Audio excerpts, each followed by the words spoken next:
Greetings, everyone.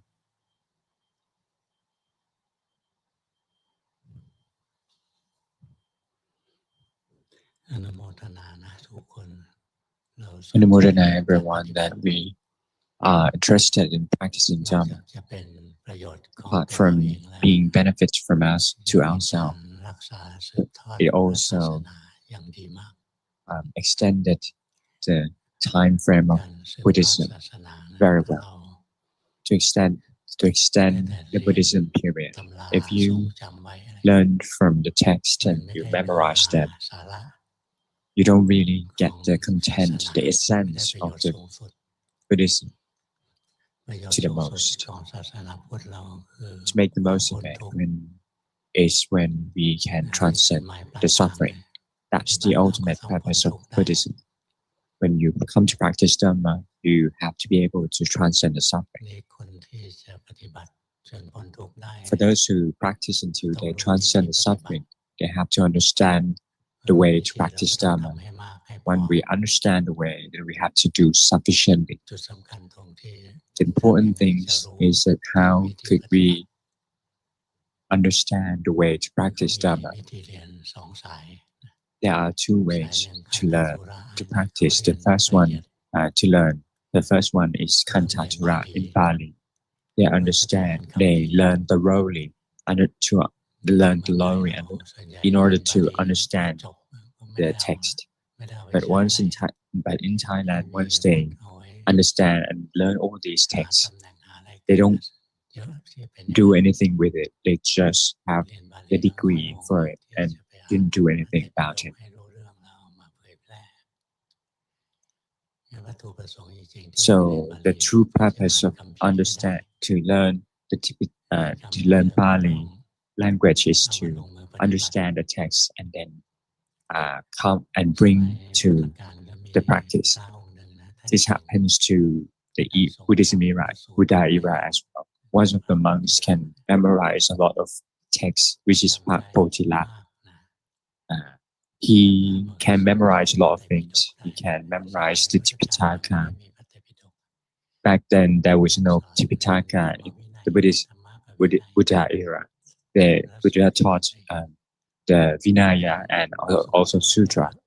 These และเป็นนิ monk สัย can ธรรม memorize a ช lot อ of บ things, จ and it's actually his demeanors is that ำ to สะสม memorize นิสัย these นี้มา Tipitaka. ห He's ลาย been ความคิดหลาย accumulating these demeanors พระ and โคดม reference from เป็นองค์ many ที่7แล้วที่ท่าน Buddhas. มาเรียนธรรมะด้วย He's กัน he's actually born ทรง in จ this Buddha's era for ำ 7 สมัยพระพุท times. ธเจ้าท่านก็ There เห็น and บารมี and มาก Lord พอ Buddha's แล้ว and the Buddha's เพื่ seen อก that ระตุ้น these persons ให้ learns เรียน quite a lot already. ชื่อจริง So he ชื่ออะไร tries ไม่ to รู้นะ uh, แต่พุทธ to เจ้า act โพธิละ to โพธิละ energize him. โพธิ Lord ละ Buddha คือพระหลานสาว the Buddhas ที่ called ท่าน him นิทาน Bodhila ไม่มี Bodhila, ตัวหนัง which สือ means like ก็ the เป็น blank book. จิตที่ทรงจ There's there's ำ only สอน the ของ physical book, แต่ but ธรร there's no มะที่ text เข้า in มา it, สู่จิต which ก็ means เรียกท่านอย่างนี้นะแต่ they ว่า can he can memorize a lot of things in ท่า the นจะไป Dhamma, but he หลบออกไป there's no Dhamma in his mind. ปฏิบัติ That ไปเรียน that's ตำ why รา he มามาก wanted นะ to ไม่ใช่ start พระพุทธ practicing. เจ้า He's ไม่ learned ได้ธร from รมะ a lot of texts from like 7 Buddhas already, but he didn't attain ออกไป the เรียน Dhamma ไป at all. ที่วัดป่าวัดกรรมฐาน So he decided ที่ to ขอน come แก่น to the กรรม forest ฐานจากอา monks จารย์ใหญ่ in order to learn from theค great รูบาอาจาร master ย์ of เห็น the ว่าโอ้ forest ท่านค monk. วามรู้เยอะเลย This ทิฏฐิ great มานะ master จะมาก seen ไม่ him ค่อย as จะ a มีประโย person ชน์ who นะ has a lot of เรียนกรรมฐานลำบากนิดนึง conceitedness นะ and เพราะว่า and มันจะ very คิดตามไป difficult to เรื่อย learn because ๆเพราะว่ามี these สภาวะ people อะไร keep เกิ on ดขึ้นก็ thinking รีบวิเคราะห์ um, เลย whenever ว่า the จริงหรือ phenomena ไม่ arises, keep on analyzing, ทำแล้วดีอะไร criticizing these phenomena ทำ and แล้วมีผลยัง which ไง um, อะไรที่เป็นเหตุใกล้ให้มันเกิดอะไรเงี้ย what's the proximate cause, คิด what's อ the ยู่เรื่อย result.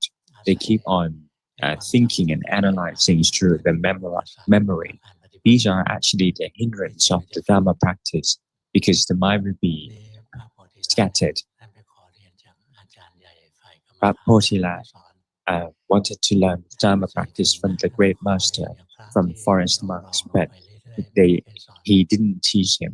จน Nobody เด็ is ก teaching. เล็กๆอะ Then we taught him a tool. So he approached the novice. This novice is actually Arahant, the noble one. He's learned from many Buddhas and he memorized a lot of texts, but he didn't know where to start because there's a lot of the vast informations in the text, in the teachings. This novice tried to see he can endure or not. So he told Papotila that he needs to believe in his words. And Papotila said that I will believe in your words. I will do anything if you want me to.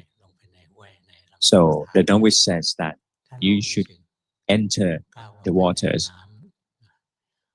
And Papotila did so. And he went to the waters and then and the novice said, "Stop." That's when the novice tested his conceitedness. Not like the rest of us, we are very stubborn, and we keep on asking, "What's the cause and effects? What's the purpose of doing this? What's the result of it?" There's a lot of questions. You never understand Dhamma if you keep on asking like this. So Papotila wished, and they said that should be enough, and they always said should be enough, and he said that he should look at the nest of some animals of the lizard, and then there are 6 holes of this nest. If you want to get the lizard, you have to close 5 holes and guarding only 1 single hole in order to catch the lizard, monitor lizard. And Papotila said that, waved his hand and said that I understood. I understood. And actually, this nest of the animal is actually the mind. There are 6 holes, which is where the mind can travel through 6 sense doors. We don't have to guarding all the doors. A lot of people, when they meditating, they guarding all 6 sense doors, and they keep seeing that. For example, if the eye see forms, who see the forms? It's the nerves of the eye. When the eye see forms, could you see that? Could you hear who's here? It's auditory nerve. They keep on thinking like this. It's impossible for them to understand because you keep on being scattered. You learn a lot of things. It makes you scattered. Papotila, when they heard that you should close 5 holes and open only 1 hole, and that 1 hole is actually through the mind. He understood that. When let the mind make contact with the world as naturally as possible, but whenever this happens, then be mindful of the mind. When the eyes see form, for example, beautiful flowers, the mind likes it. We don't have to pay attention to that flower anymore. We have to see the reactions of the mind. Be aware of the mind. We're just only guarding this 1 door only. See the reactions, movements, changes within the mind. Every time that the eye see forms, the mind changes. The ears hear forms, the mind changes. The nose smell, the body feels, the mind knows, the mind changes. Whenever the mind thinks of other things, and the mind changes as well. When you think of one particular person, it makes you happy.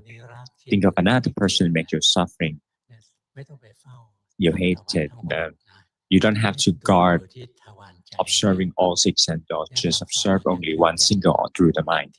That's the teachings of the Master Luangpu Dun as well, that he taught me. That he wanted me to observe my mind on and on. At first, I didn't understand his teaching.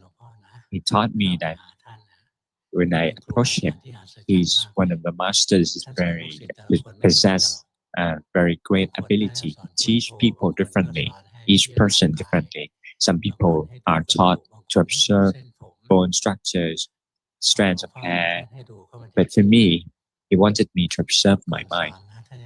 Before his teaching, he meditating for about an hour in order to inspecting my mind, how to extend my meditation practice. And he said that to practice Dhamma is not difficult. It's only difficult for those who don't practice. You read a lot of books now.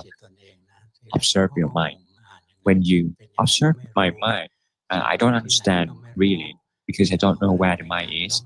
I don't know what tools I should use to observe the mind. I don't know anything about this. But the master back then, they're very strict. They only taught very short phrases, and it's our duty to practice on our own and do trials and errors. That's why he trained us very strictly. So I come to observe my mind. At first, I didn't know where the mind is. I don't know what the mind is like. I don't know where the mind is. So I was a little bit startled at first. I didn't know where to look, what to look, how to look. I don't know what to do. So I do calm mind.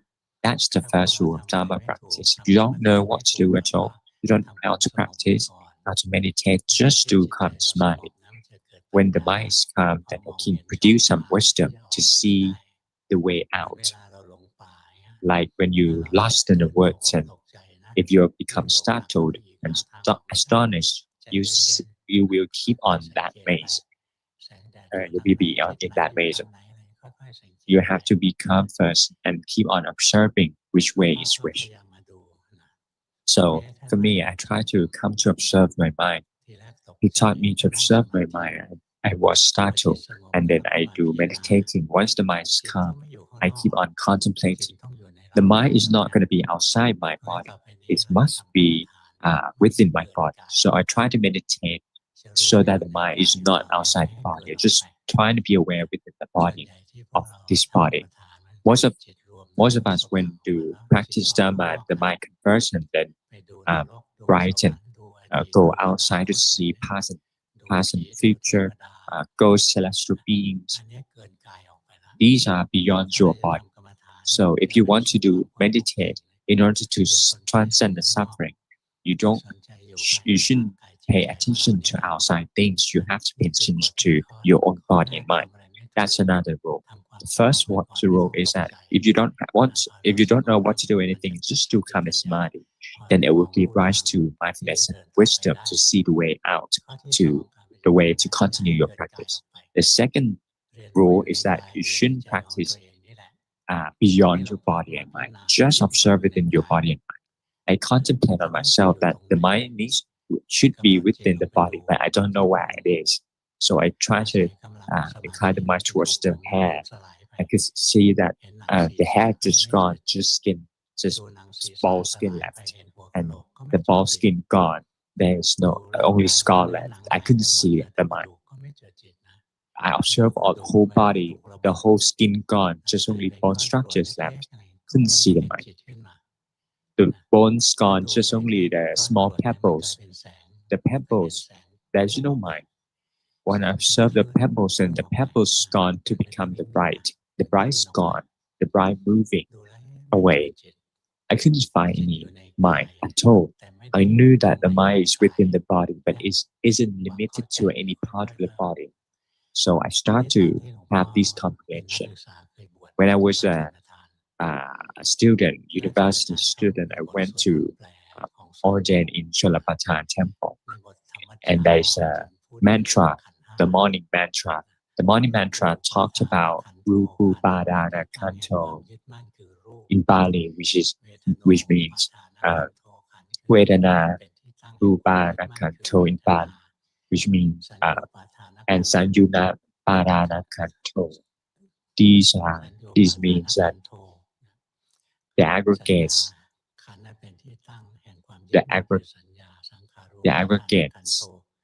that situated of the attachment. These are the aggregates of the attachments, which are forms, feelings, conditioned information, perception, and mind. So these are actually from the text. It's actually necessary. But in this morning mantra, they have a very amazing Dhamma, which is this mantra, especially. It taught us to separate the arrogance. I could see that the mind is not within the form, the mind is not within the feelings. The feelings are actually the place where the place for attachment. When I observe the feelings, happiness gone, I could see the mind. When I observe the suffering, I didn't know where to make the mind suffer. Whenever I observe the mind, it will be happy and comfortable. So I just staying still, very still. The body moves here and there, but I could see that the suffering arises within the body because there's pain. But once the pain gone, I couldn't see the mind as well. So I keep on contemplating that it said that the aggregate of attachment is actually the conditioned formation. Therefore, I try to observe the conditioned formation, which is the thoughts itself. So I apply the mind towards chanting the mantra Buddho Susuto Karuna Mahanavo in Bali. The Lord the Buddha, who has the great purity, has the great compassion, like the largest river. When I chanting this mantra, I could see that there are a stream of thoughts arising from the emptiness in the middle of my chest, resurfacing from the middle of my chest. I didn't know the content or the story of the thoughts. I just see the stream of thoughts arising, resurfacing. If you know the story of the mind, that's not the ultimate reality. That's the conceptual things. But if you could see the mind things, that's the ultimate reality. If you know that the mind thinks is actually that's the conceptual things. But when you, if you see the story of the mind, that's conceptual things.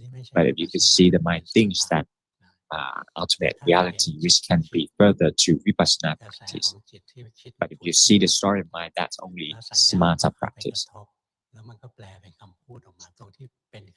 When it was interpreted as the wording, actually conceptual thing. When you know that the mind thinks, that's the ultimate reality. You see that this conditioned information arises. This is not good or bad yet, because that's the duty of the mind to fabricate things. When you see the stream of thoughts arises, and this stream of thoughts just cut off, and then the mind becomes awakened and bright, that's when it gives rise to the noble mind. And I realized that noble mind, if you are aware of the lost mind, then noble mind will arises on its own. What is the lost mind? It lost in the world of thoughts. It lost in thinking, which happen most often, and lost in watching, then lost in listening, and lost in tasting and feeling. Is less. But most often that happens is lost in thoughts. So the way we practice is you should meditate on an object. Whatever object is fine. Buddha, that's fine. Some people learn from the text that the Buddha is actually samatha practice. And Luangpu Mahabua used to say that he chanting Buddha since beginning to the end. But the people who learn in the text said that should be impossible, because it's samatha practice. But they don't really understand that when you're chanting Buddha, Buddha is only a bait for the fish. That phenomena of the mind is actually the fish itself. So you can use any bait. If the fish hook the bait, then that's fine. If you use the Buddha as the bait.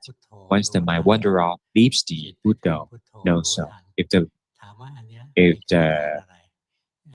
mind focus on the Buddha, no so. The mind is actually the conceptual thing. Once the mind leaves the Buddha, no so. The mind focusing on the object, the Buddha, no so. These are two types of mind that are all lost.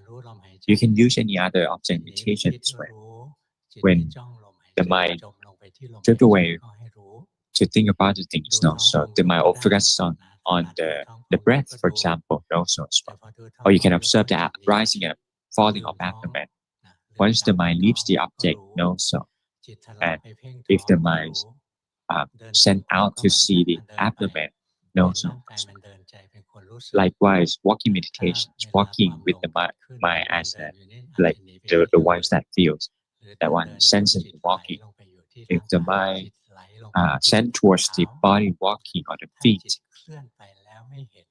if the mind moves without noticing, that Luangpu Dun told us that actually when you send the mind out, for example, send the mind out to the feet, to the abdomen, to the body, you don't have to send the mind out far away to the buildings or skyscrapers. If the mind sending out even to eyes, ears, nose, tongue, mind, these are all the lost mind. I keep on observing these kind of mind. At first, I make mistakes by trying to control the mind to be still. I only did these mistakes for 3 months because I kept on observing. I kept on doing this and become empty. And Luangpu Dun said that was wrong. He said that the mind has duty to fabricate, but you keep doing it till it's just empty and no fabrication at all. He didn't specify and didn't tell the solution. But for the rest of us, if you want to learn by yourself, understand your mistake and doing, you play on you will be on your mobile phones and ignore the practice. So if the Master Luangpu Dun said that was wrong, and I tried to do it again. And whenever the sixth sense door makes contact with the world, and if there are any changes within the mind, I try to be self. I try to be aware of them. That's when you knowing this being aware is actually the middle path. The ones that divert from this middle path is when you're lost in, for example, seeing beautiful women. You didn't know, you didn't see that the mind lost, wander off, leaves the objects. Or if you're setting meditations, you have the greed arises and want to focusing on the object. You didn't see that greed arises. You didn't know that you want to be calm. Wanting to be calm is actually one of the departments. You try to want to be calm and try to control your mind, then you won't be calm because the calm mind will arise from the mind that's happy. So when you be mindful of the fabrications of the movement of the mind, when the mind becomes stable, the mind that is not stable is the mind that lost through six sense doors. The mind is stable is the mind that is not lost through six sense doors. You have to come to train yourself and learn about yourself. Observe your mind. If the six sense doors make contact with the world, if there are changes within the mind, for example, seeing the beautiful women and you like it, you like that, and just know, be aware of it. The women walks anywhere, you should ignore them. It's up to her. She can walk anywhere. It's not our concern. You have to observe yourself. The mind likes her. You keep on thinking about her. Just know so. When the ears hears sound, anyone's got heartbroken before? You like to listen to sad songs because you want to make the mind more miserable so that you can be like one of the protagonists in the movies. In the sad movies, especially happens to women. then become sad, they want to be even sadder. That's when you pay attention to the song, the past. You should ignore that. You have to be aware that the mind is now being sad. Know this one. Whatever the sixth sense or making contact with anything, you don't have to care about. You just have to observe your mind, the reaction of the mind. If there are changes within the mind, know so. And then you realize that the mind sometimes good, happy, and happy, bad. And then once your wisdom and mindfulness become matured, then you'll see that happy and happy, good or bad mind are impermanent. Happiness and happiness are just temporarily, good or bad just temporarily. And the mind will enter the neutrality, equanimity. I will let go of these six senses and come back to them. You see that sometimes my good, bad, happy, and happy, you see that these things are actually equal in terms of three characteristics. It's arise and falls away. It's all not under our control. It makes our mind burdened as well. When you see this, then the mind enters equanimity and will comes back. It will let go of the world outside first, and then it will let go of the world inside as well. The world inside is actually like good or bad, suffering, happiness. It will let go of this and then come back to the mind.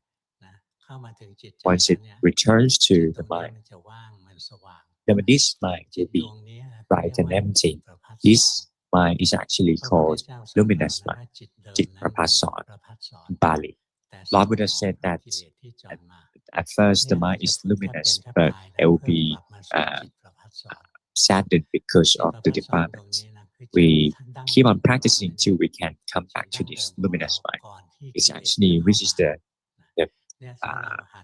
like the primitive mind before the defilements entering. If you keep on observing like this, if you don't know how to observe the mind, you can observe the body as well. You see that the mind is actually within the body, then you can observe the mind. That the mind keep on changing every time the mind make contact with the world. The six senses make contact with the world. If you could see that reactions of the changes of the mind, you could on and on, and you see the three characteristics of them. You see that good or bad, happy and impermanent. Body and mind are not ours. Everything that the mind knows is not ours. It's not us. There's only things that are us is the knower mind. We have to practice until so that Luangpu Dun said that you can let go of things on and on. For example, you let go of the physical part first, and then you comes to the feelings and you let go of the feelings. You can see by seeing that happiness and happiness are impermanent. If you are happy and you didn't realize that, then we will infiltrate.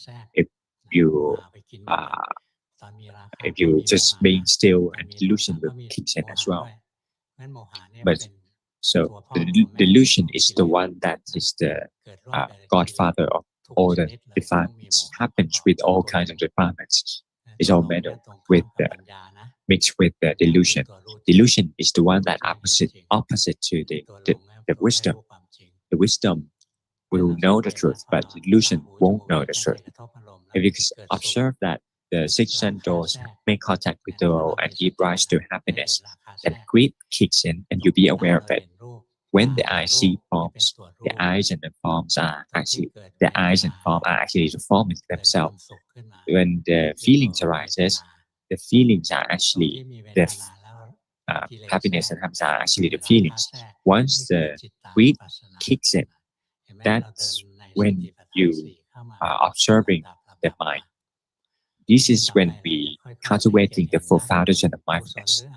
Keep on observing, and then you'll realize that unwholesomeness are also equal in terms of three characteristics.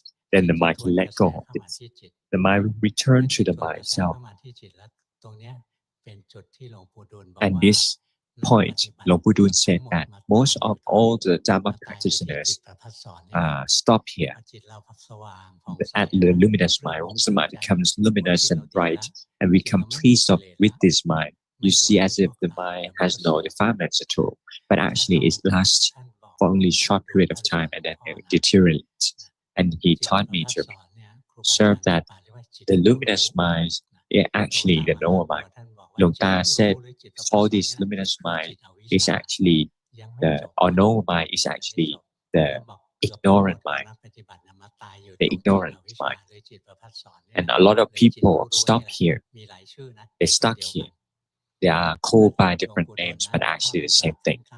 And Luangpu Dun, once I pay respect to him the last time, like 24th of September, and he taught me vastly from afternoon to at nightfall, and he very tired. And I told him that you're very exhausted right now. I have to leave now. And he said that you shouldn't leave yet. You have to memorize this. Whenever you find the normal mind, destroy it. If you find the mind, then destroy it as well, so that you can reach the purity. This is a very important sentence. And he said that it's very important. You should memorize it. And I said, and he said, asked me if I understand it. I said, no, but I will memorize it. Then I come to Master Luangpo Put after meeting Luangpu Dun, and Luangpo Put asked me that what teachings the Master Luangpu Dun taught you, and asked me, and I said that Luangpu Dun said that once meet the normal mind, destroy the normal mind. Once meet the mind, destroy the mind, so that you can reach the true purity. And Luangpo Put said that Luangpu Dun said the same thing. And Luangpo Put said that, explain further, when you destroy it, you don't like literally destroy the mind. We try to see, we try to liberate, lose detachment. And he make rules with me that he make an agreement with me if anyone can destroy the mind first, then let each other know. But I realized that it's actually not the agreement. He tried to teach me. This is very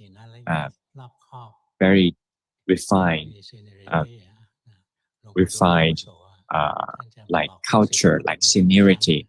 He can't teach me because I'm the disciple of the great master. So, but I realized that he wanted to teach me. But many years passed by, and I haven't met him because he got cancer, and he tried to escape from the lay people because whenever he met the lay people, they have to teach them. So he tried to be secluded from people. But then one event he went to TOT company, and I worked there, and I go to listen to his Dhamma. Everybody busy making merits, but then I went to him, approached him, and I said that I haven't seen you in a long time. And Luangpo Put said that I can recognize you, not many Dhamma practitioners. And I said that I cannot destroy the normal mind yet. And he, from being exhausted from teaching, he become very energized, and he taught me that the normal mind is like an eggshell. Once the shake inside mature, then it will hit and it will penetrate the eggshell on its own. And I pay respect to him. That's the last time we met, and I learned very good things from him. He made the deal. and he and he settled the deal, and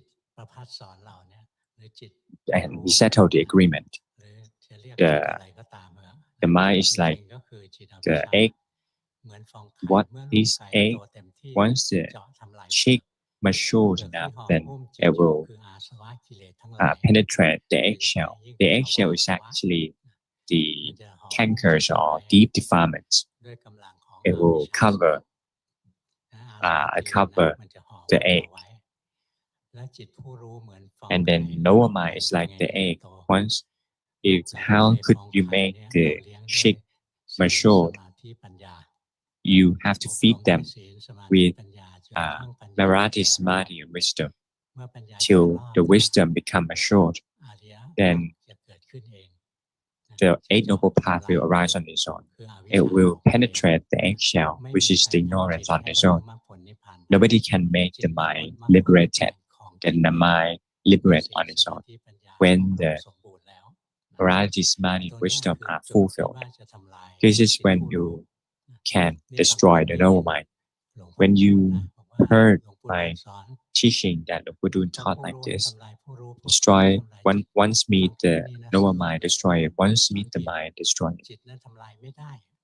And people said that was wrong. The mind cannot be destroyed. But they didn't realize what the noble mind is. They thought that I destroy all kinds of mind. It will become tree if you destroy it. It cannot be destroyed. The mind rises and falls, then nobody can control it. We only destroy the wrong view. Once the wrong view is gone, then the luminous mind will be gone as well. And there's another kind of mind, the mind that is no fabrications. Luminous minds are still under the fabrications and conditioned information. We don't have to talk about like penetrating the eggshells. We still inside the chicken ourselves. So we have to keep on practicing and being diligent and practicing. In order to see this luminous mind to become three characteristics, how could we achieve this? In these five aggregates, the forms, feelings, perceptions, consciousness, and if you see that the forms are actually subject to impermanent suffering and not self, we can do this. Once the mind has samadhi, you can see that the mindfulness recognize the body as not us. You see, for example, our hands are not us. It's only mass of substances. It's very easy to observe all the feelings. When we keep on practicing, we realize that whether the mind is happy and happy, or neither happiness nor unhappiness, whether the body is happy and happy, we cannot choose it. This happiness and suffering within the body are impermanent. Happiness and happiness or indifference within the mind are temporary as well. You see that the feelings are also impermanent. The feeling is something we cannot control. We cannot command the body to not pain or not ache, or the mind to be filled with happiness or not away from suffering. We cannot control. We keep on observing till the mind, till wisdom become assured. You see that the feelings are not us. The forms and the feelings are not us. And what about perception? Sometime when the mind becomes stable, the perception rises. With the things in the past that we never thought of, for example, a face of a person, without intention, they just resurfacing through our mind, and the perception recognized and it happened. And sometimes, I'm sorry, you want to forget, you memorize them. Sometimes you want to memorize things, but you forget them. These perceptions are permanent, or the conditioned information. Whether the mind is wholesome, good or bad, we cannot choose them. If we can choose them, we can command the mind to be good all the time, but we cannot do that. Or if you, for example, tell yourself that you don't believe in any man, you're angry at that person, if they talk good to you and then you give another chance, you don't want to hurt, you don't want to, you and try to make accusation to talk to that person again. If the mind, it rises to the degree you cannot command it. All the good or bad fabrications and you cannot command. The rest, the last one is consciousness. Consciousness, or mano in Pali, chitta, mano, and consciousness or vijnana are three different terms, three different contexts. If it receives the objects through the eyes, that's called vijnana. But if it works and fabricates and processes, that's called chitta. Or the last one, if you receive the objects, that's mano. So why don't we use forms? Why we use consciousness or vijnana in the five aggregates? Why not the mind or the citta? Why don't we use citta? Why we use vijnana in the five aggregates, not the citta? What's the vijnana? Vijnana is actually the consciousness perceived through the six senses.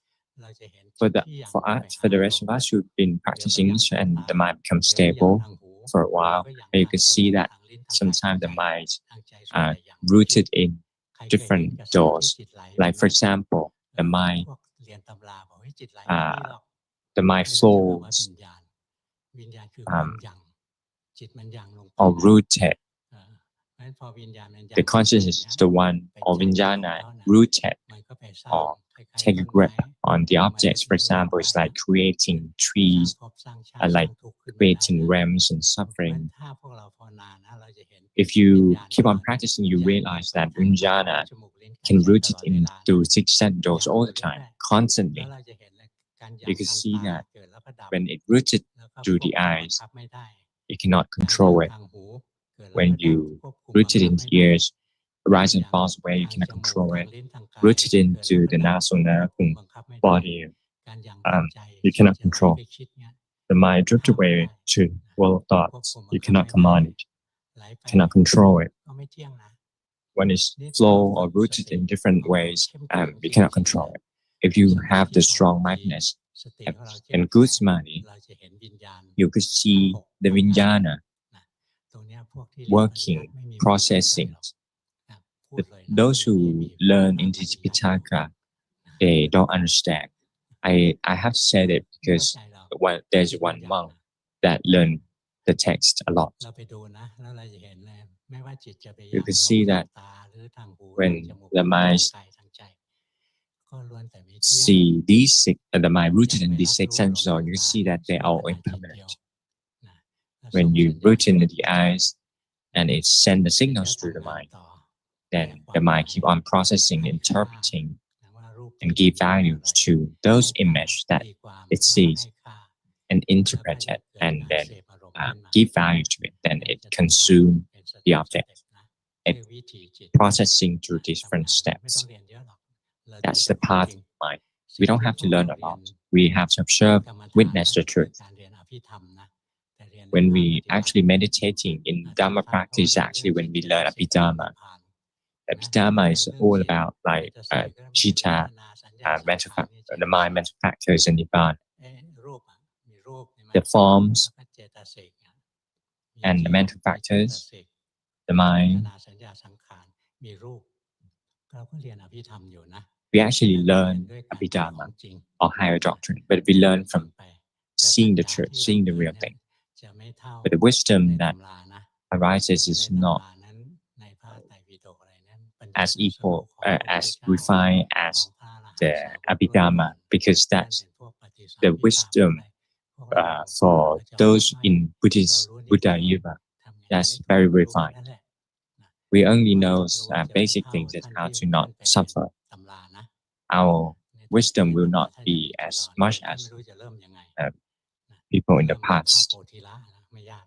But for those who learn about a lot of texts, then they can start from observing the mind.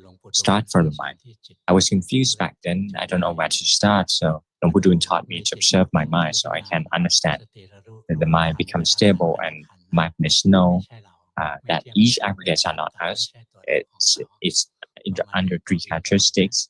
And then once it comes to vijnana, I could see that the vijnana is impermanent. It's not us as well. Keep on repeatedly observing this and see that there's no us within these aggregates. And if we can cut through our mind, the rest of them is gone. Why? Because the vijnana, the consciousness, causes the mental and physical parts. If you could see the mind that roots in the six sense doors, you could keep on practicing and you realize that whenever the mind roots in anything, it gives rise to mental physical parts. They are all realms and suffering. The realm is actually the minds that lost in the fabrication. The noble ones of the arahants isn't lost in the realms.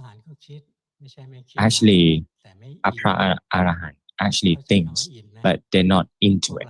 They're not like overwhelmed by thoughts. When you're into things, they're rooted in and attached to that realms. For arahant, they just let the mind work, and then they're not into it. They're not overwhelmed by these things. You have to train yourself. At first, you have to. So you practice yourself. First of all, you have to maintain the 5 precepts and doing meditation object. Do the form of meditation. If you can walk, then walk, because you will be the samadhi derived from walking meditations will be stronger than sitting. And once that getting very old, and if you cannot walk, then you can sit in meditation, not like daydreaming, sitting or overcasting on yourself. When you say overcasting, it's like you very focus on the objects. When you said about aramanupanicana, it's when you're staring at the objects that meddle with the greed, that's unwholesome mind. When you're focusing on things and making the mind become stressful, that's actually unwholesome mind. So the language might not truly communicate the terms. Thai people use the word jhana as a overcasting. Ramanupanicana, jhana is like overly focused on things. And people when they focus on things, they meddle with the greed, which is the contributory factors of creating realms and suffering at the end. So overcasting is too much. Instead of overcasting, you just sensing, being aware or sensing the objects and meditations constantly and on. That's when you're doing aramanupanicana. So if you keep on observing the 3 characteristics, being aware of the physical mental parts, and the wisdom to see the 3 characteristics, and try to pay attention to these things in these 3 characteristics, that's a lakhanupanicana. We not focus on 3 characteristics. One of the monks that ordained here, we've been focusing for 40 years, and it's about 2 or 3 months, and he's still focusing.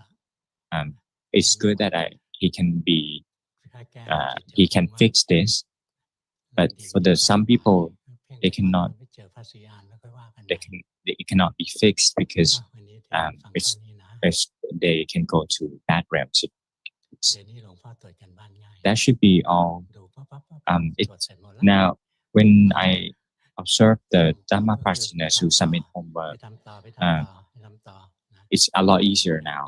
I just say that you should do more, you should do. Back then, to teach one person is very difficult to make them walk the right walk the middle path. But for the rest of people here, submit homework, that's very good. Number one, I practice formal meditations and sitting meditations for about 2 hours. In daily life, I try to observe the mind that lost and see bodily movements. And Luangpu said that do not hurry. Luangpu said that you should continue practicing. Number two, I practice in information sitting for about 20 minutes, and in daily life I use Buddha. I just started practice for a year, and I'm not sure whether I walk the right path or not. Correct or wrong depends on whether you have the mindfulness or not. And Thai people, when they think of Dhamma practice, they just focus on the meditation. But actually, the things that we have to prioritize is the mindfulness. That's why the four foundations of mindfulness is the only part, the main part of liberation. There are 2 stages of four foundations of mindfulness. The first one is to give rise to the mindfulness. When the right mindfulness arises, then the right samadhi will coexist as well. Once you have the right mindfulness and right samadhi, then the wisdom cultivations will be arising as well. If you don't have the right correct mind, then you won't have the right samadhi and you'll be too stressful. When you practice, the mind is stable, the mind is separate, the arrogant. But now you have to observe that there's nothing permanent. Even the known mind itself is impermanent. You see that it's temporary. It becomes a thinking mind. It's lost in the world of thoughts. Actually, the minds that lost is actually through the mental channel, but sometimes it's unwholesome.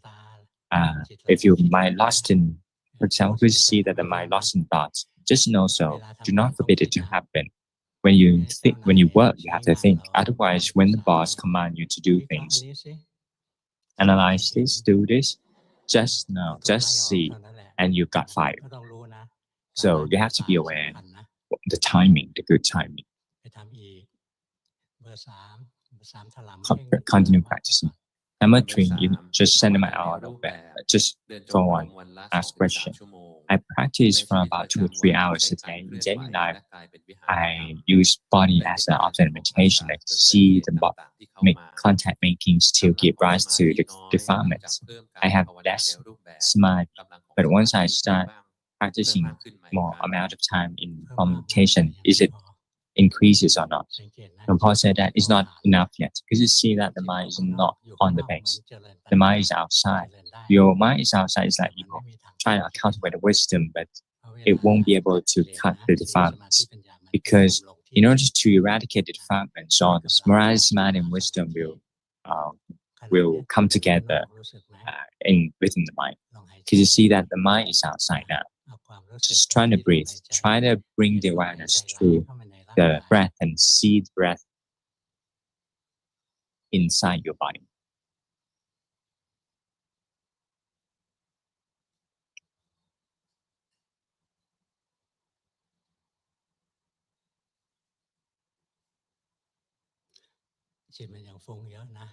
The mind is very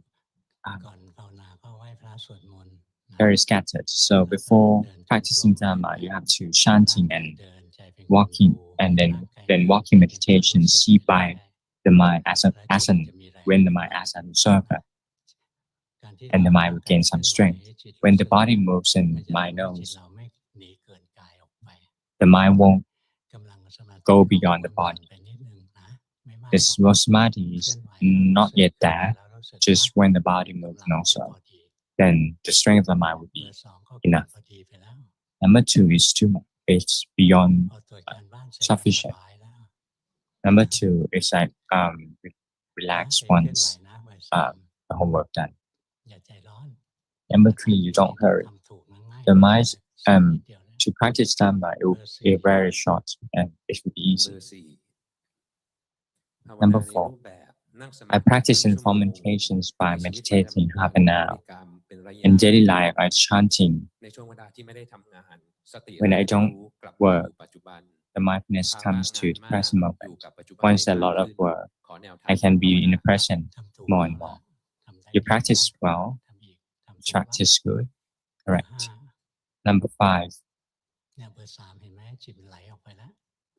Number 3, you could see that the mind drift away and flow.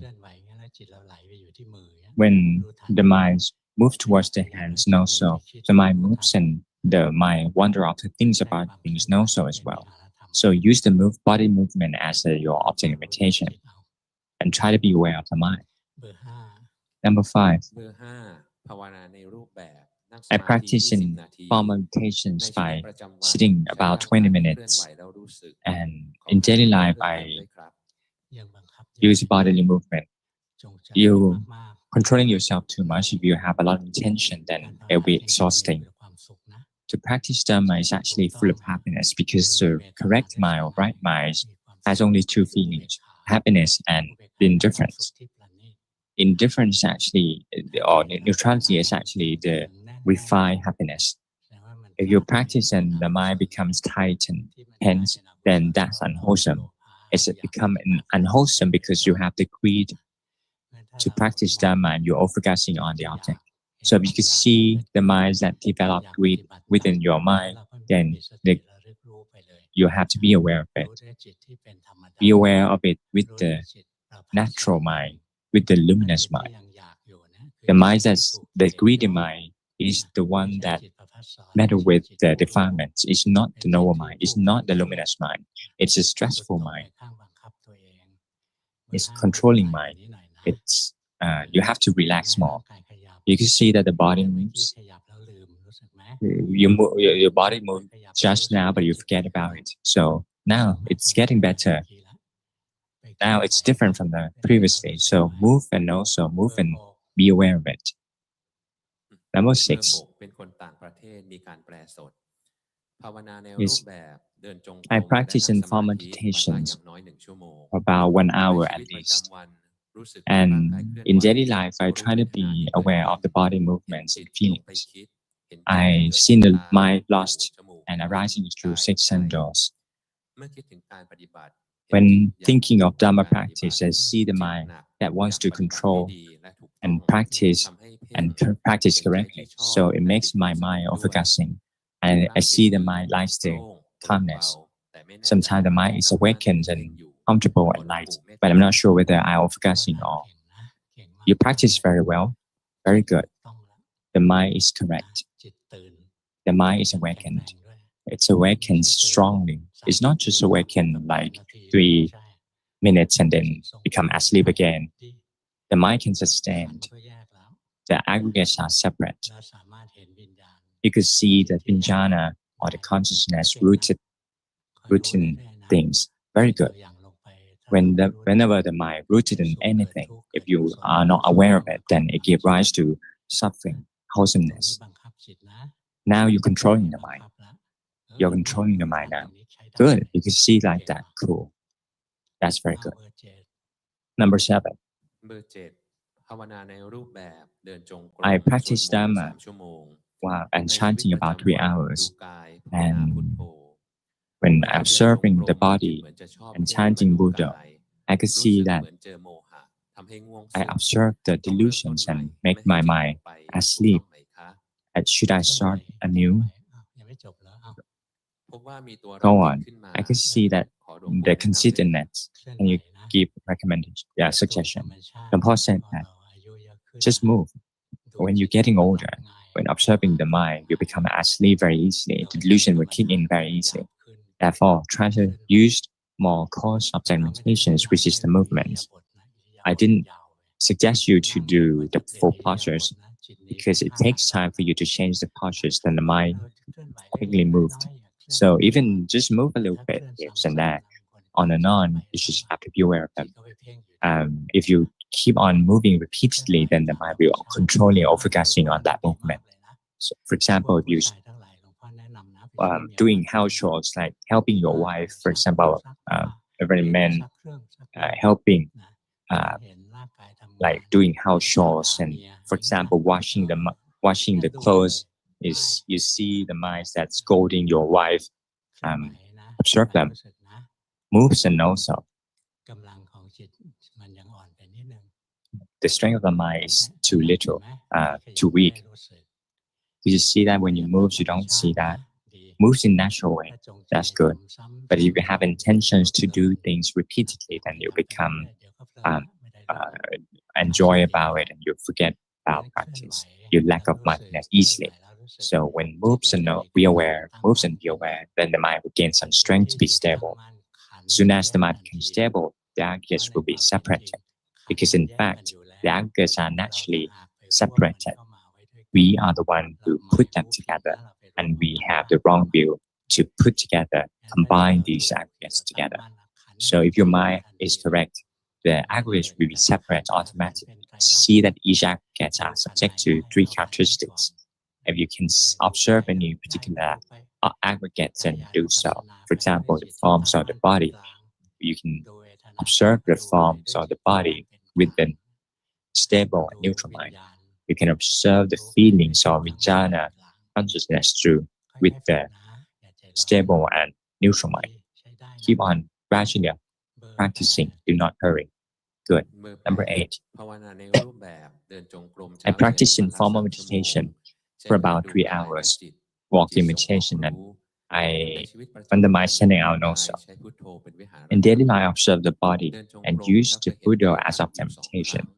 I can see the three characters 2 times while walking, but during sitting meditations, I become drowsy very easily. So instead of sitting, you should walk, because sitting and you become asleep, then that's not good. You should go to bed. Once you fully rested, then you go and walking or doing house chores, doing working. Once the body moves, be aware of it. Do not let the mind wander away. Once the body moves, sense that, so that the mind becomes stable and stronger. Your mind is a lot better, but it likes to go outside and become deluded. And the another thing that you should observe is that the conceitedness, that you are the best. That's very evil thing, because it happens quite a lot. When you see that those people who don't practice, you feel that you look down on those who don't practice. You see that they are just menial and things. You'll be fooled by these defilements. That should be all for today. But my voice is still okay. That's weird. But when I give talk Dhamma, if Dhamma talks in my monastery, is very, very humid. So the voice just gone very easily because of the sinus. But sometimes I try to. Some of the master, are you tired? Some master asked me, are you tired? I actually said yes, I'm tired, but I do work for the death of Lord Buddha. I do this to offer to the Buddha. See that there's a rapture arises when thinking of the Buddha. The pity. Everything that I did today, I don't try to find the money or fame. I just want to offer for the Buddha. It's very difficult for them to have this knowledge, to have this belief to the Buddhism that we come to practice, and the Dhamma will enter our heart. That's when we preserve. That's the best way we preserve the Buddhism. So that should be all for today. I'm very pleased that everyone's listening to the Dhamma and you're interested in Dhamma practice. Some places, when old people, I give talks to old people in different places, and they eating and they're talking while listening, and the university children as well. Those university students like playing mobile phones under the tables, and I actually see them. Actually, they didn't know that I can see them, so it's very difficult to teach this. So be happy, everyone.